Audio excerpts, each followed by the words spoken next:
Even when life is packed with schedules, notifications, and constant movement, there is a quiet, persistent ache that hums underneath it all. A vague feeling that, despite everything, something essential is missing. We usually try to drown out that hum.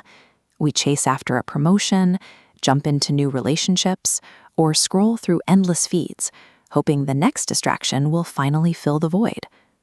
When that doesn't work, we fall back on a familiar strategy: willpower. We grip the steering wheel tighter.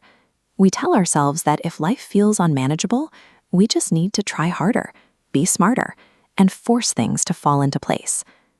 The problem is that our current worldview acts as a filter, distorting what we actually need based on old rules and habits we learned decades ago. We search for solutions, but our minds only present us with the same options we've already exhausted.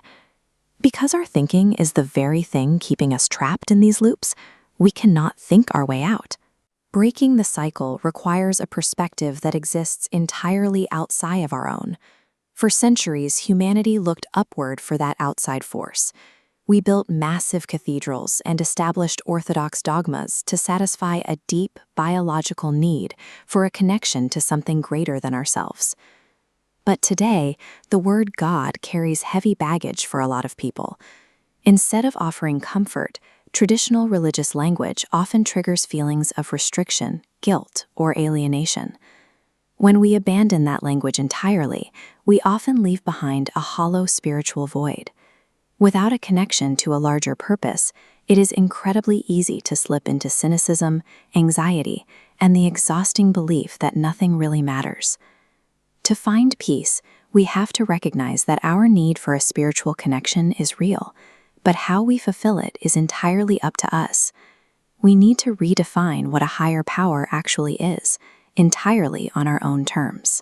In the early 20th century, psychologist and philosopher William James offered a liberating framework for this exact problem.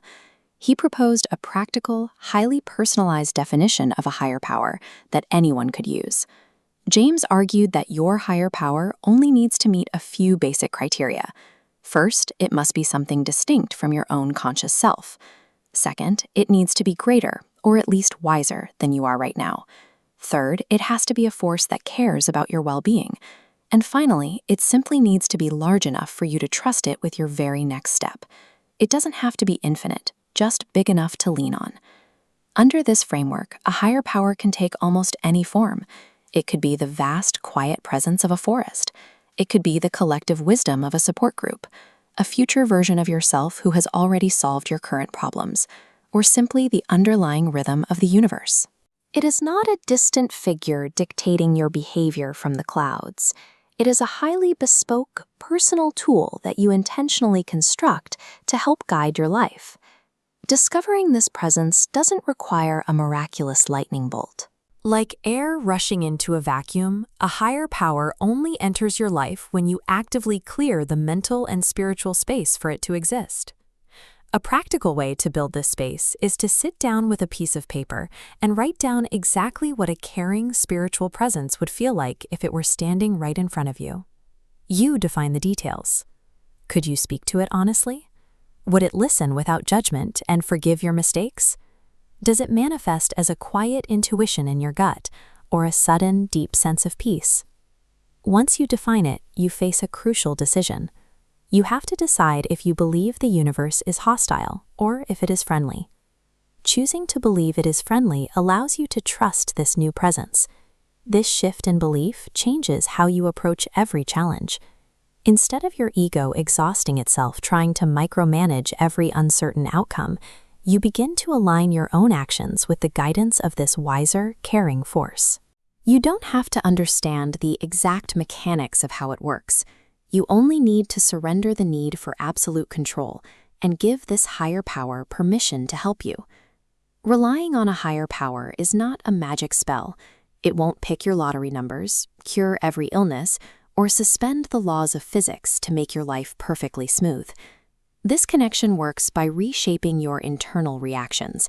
It builds the resilience to accept what you cannot change, granting you the clarity to make better decisions and the patience to weather the storms. You maintain this connection by practicing its presence in the mundane moments. It happens when you pause to notice something you are grateful for, or when you take one conscious, deliberate breath before walking through a doorway. It requires a daily habit of inner focus. By taking a few minutes to quiet the noise of your mind, you create an open channel to actively listen and converse with your higher power. True spiritual growth is rarely found in grand, explosive epiphanies. It is built steadily through these small, quiet, repeated moments of daily awareness. The old way of living meant constantly crashing into reality or waiting anxiously for reality to crash into you. It was an exhausting cycle of fighting circumstances you couldn't control. The new approach is about participating in reality. Think of a surfer. They don't try to dictate the movement of the wave or control the ocean's power. They expertly align themselves with it, turning a massive, unpredictable force into forward momentum. You will never be able to dictate every event the universe throws your way, but you have complete control over how harmoniously you respond to them. When you finally step out of your own way and open yourself up to a greater force, the isolation fades. You realize you are part of an immense mystery and that you are deeply, inherently loved. A good life isn't about reaching some final state of perfection. Spirituality is not a distant destination. It is the deliberate, beautiful way you choose to live every single day.